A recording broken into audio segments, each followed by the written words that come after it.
Well, I can't quit you, baby. It's a nice warm afternoon here in northern Michigan. And I've been getting a lot of things done today and the last couple of days.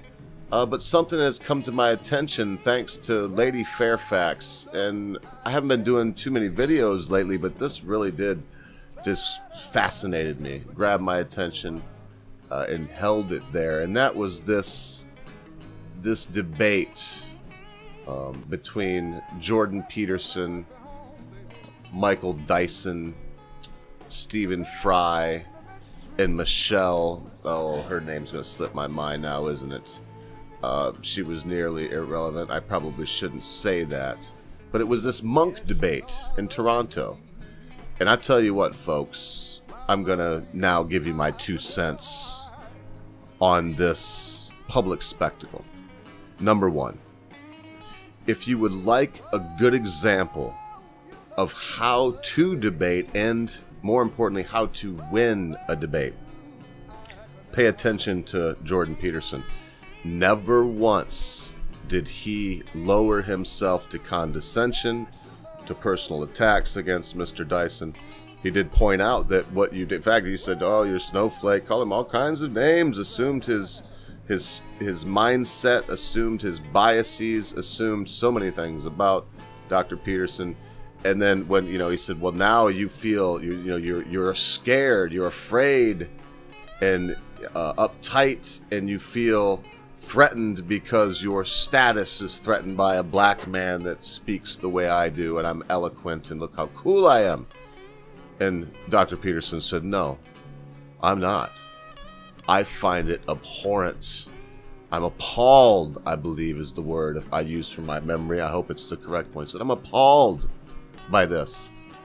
And he never once went down to that manner of debate, that manner of that personal attack style.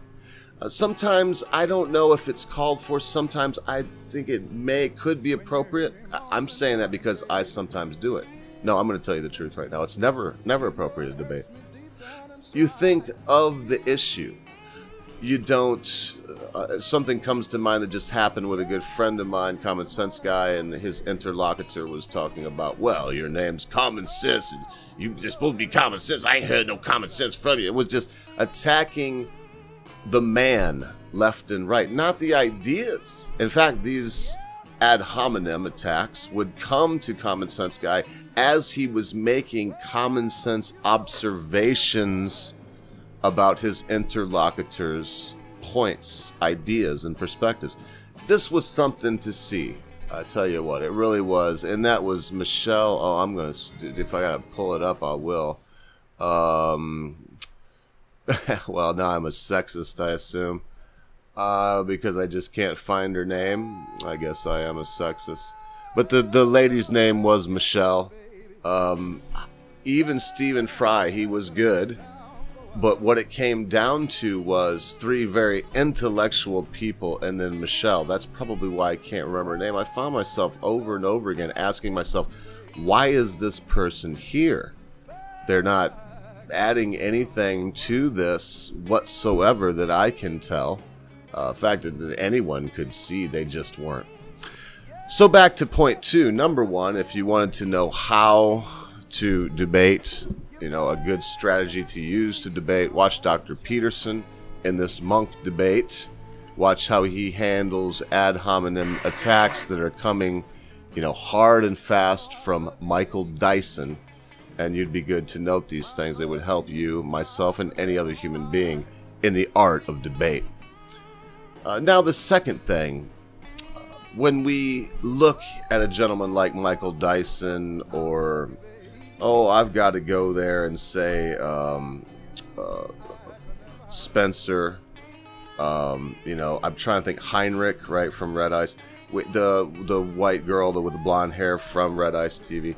Now, when we look at people like these folks, and yes, I'm putting Michael Dyson in with these other white people, we have to realize that they're using one of the easiest tactics in persuasion They're going right to the base of you, right to the animalistic fear that dwells down there deep in the medulla oblongata, that thing that actuates your primal and your animal instincts, fears, ideas. That's what they're hitting at. That's why they try to say that babies can be racist. They don't bother to show that a black baby that's never seen a white face showed a white face. It's like, wow, what's that? Just like a white baby will with a black face. But that's the primal part of us that sees difference, and they're hitting on that. And I say, Michael Dyson, one of the best things I've heard. Lady Fairfax did point out, I think it was Owen Benjamin, someone said that she pointed me toward, that Dyson is a vacuum cleaner and Michael Dyson sucks. Now, that was me getting a little dip in, because I guess the human side of me sees this and wants to stand up for Dr. Peterson, wants to say, hey man, it was a little rough, could have been better, would have been better if he would have said, but it wouldn't have been better. Anything else I was going to say after that needed cut off, because it would not have been better. The best way to handle someone that's coming at you with this emotional, race-based, any kind of illogical argument that wants to try to mock your very words. He mocked Stephen Fry's use of empirical. He mocked Dr. Peterson's use of precise, I believe. And these things, it just goes right back to that. Emotion. I will huckster it up. Also, as Stephen Fry mentioned. So I can say this. Kudos to all of them, including Michelle. They had the guts to get out there in the public forum, in the arena, and state their ideas. But hands down, there is no doubt Dr. Peterson showed that he is an academic giant. That when it comes to debate, he thus far has not even been blooded.